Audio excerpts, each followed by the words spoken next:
Fostering purpose. Take a moment to think about the word purpose.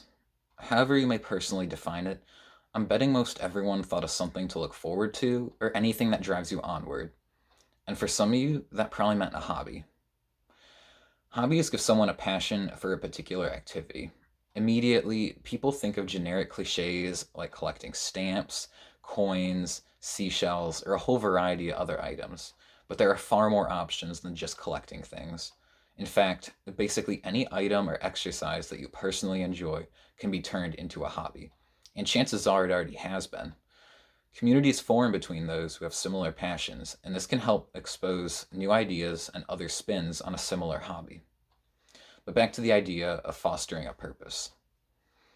Finding something that helps to calm, provide a sense of happiness, and generally keep you moving forward is good for anyone.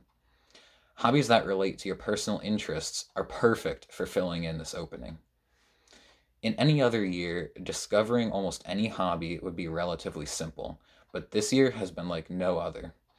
COVID 19 has impacted everyone in different ways, and many of these changes in our daily routines have led to different opportunities to develop a hobby you're passionate about.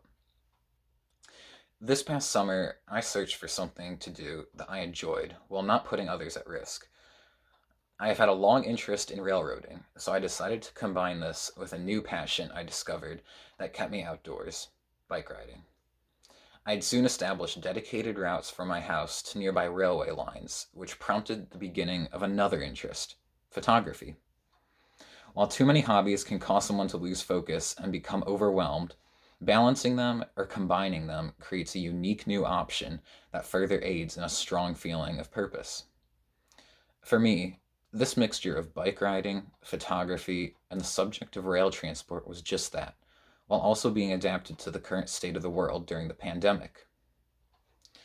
These things that I chose to do this past summer were fun to me, but had multiple positive side effects that I never considered when adopting them.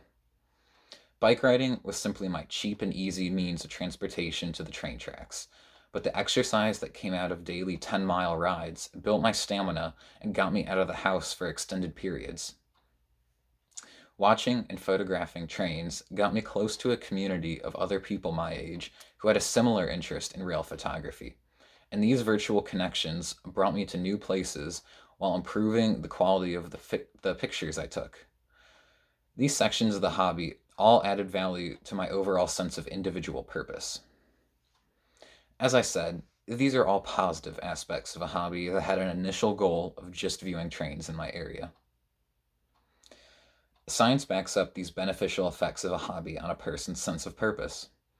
Studies have found that those who have a dedicated hobby are far less likely to suffer from depression and dementia, and generally remain healthier and have a better attitude than those who don't partake in one. Not only this, but in many instances, productivity increases in correspondence with an active passion. Beneficial elements from the hobby that are applicable to the real world help to boost things like creativity and confidence, a real strength in the modern workplace. A decreased rate of burnout and generally higher job satisfaction also come with the range of advantages gained from a hobby. Physical health is heavily influenced as well, namely a lower body mass index or BMI, and blood pressure that was significantly lower in those who said they participated in leisure activities.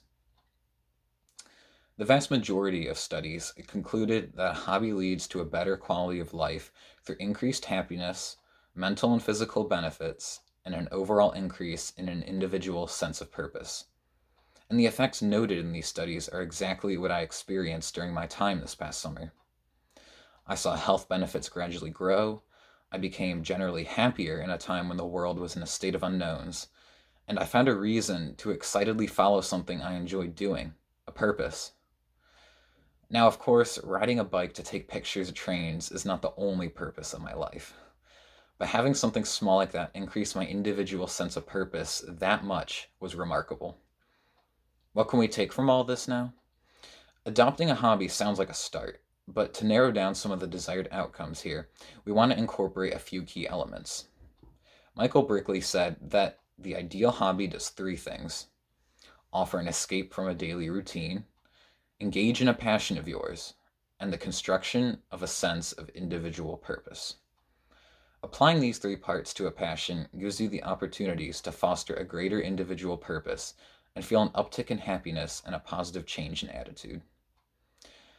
I know for a fact that these components work to drive me forward through the summer, even when I wasn't consciously thinking about each segment of an ideal hobby. This greater sense of an individual purpose is open to anyone who is willing to follow a passion, whether it be rigorous or moderate, indoors or out, or anything in between.